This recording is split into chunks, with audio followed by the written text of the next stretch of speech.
Hi there, ghost of day in person. Thunderfoot's tone, if you ask me, the poetic tone that he took, in terms of the way he described that shock and awe, and the little metaphor of the midget, or the giant and the ant, this kind of thing. One wonders why he had to do that.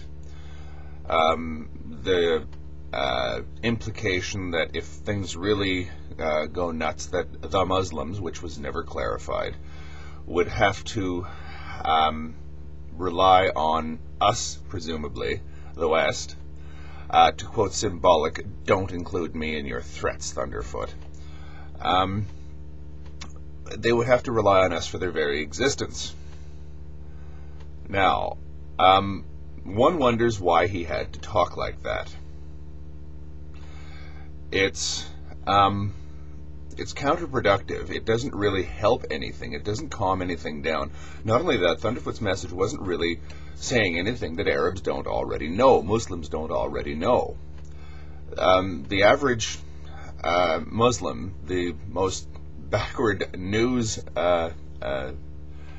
news-deprived Muslim in the world, knows that the West has nuclear weapons, and the Islamic world or the Arab world does not.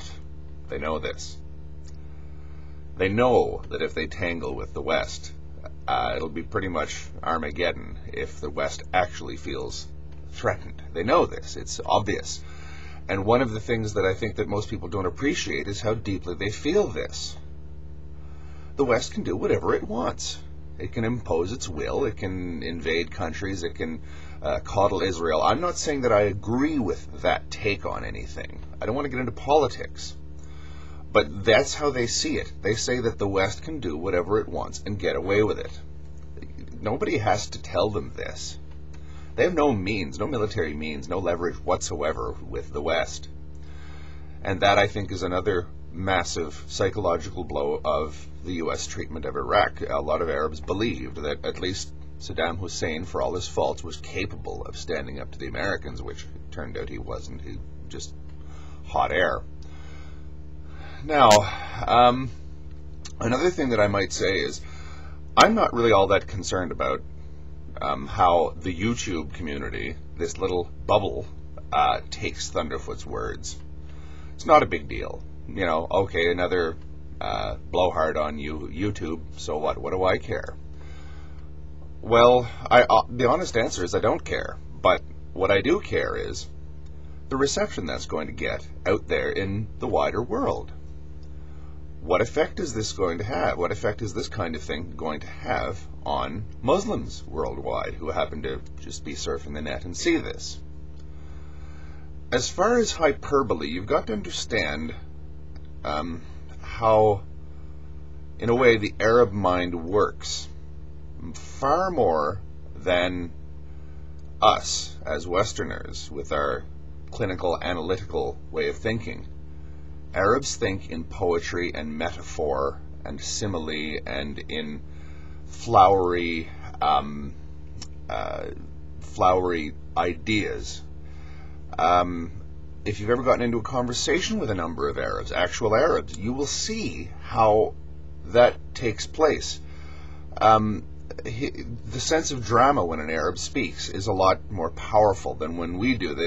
They're much more careful in choreographing their movements of their hands and the look on their face and this kind of thing, that like far more than we are.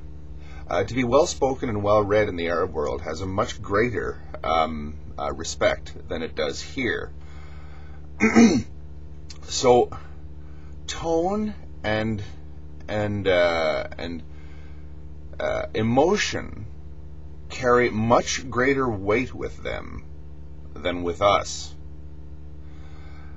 I know that I'm kind of generalizing, but I do say that in as much as I can say that one culture does not resemble another, I think this is one of the fundamental ways in which Arabs in particular do not resemble us. Their minds don't work the same way, at least in that regard, in the way that they communicate. Ali responded. I don't know if Ali is of Arab origin or whatever. It's entirely possible he isn't. But Ali at that moment felt, or if you ask me, your hypothetical Muslim Arab would have seen Thunderfoot's video as a direct threat, as a challenge. Here comes the war. Now, all I'm saying is, I see it for what it is. I see it for some person out there feeding his ego. An Arab might see it as something very, very different, because the linguistic and communicative universes that each side exists in are completely different. Thank you.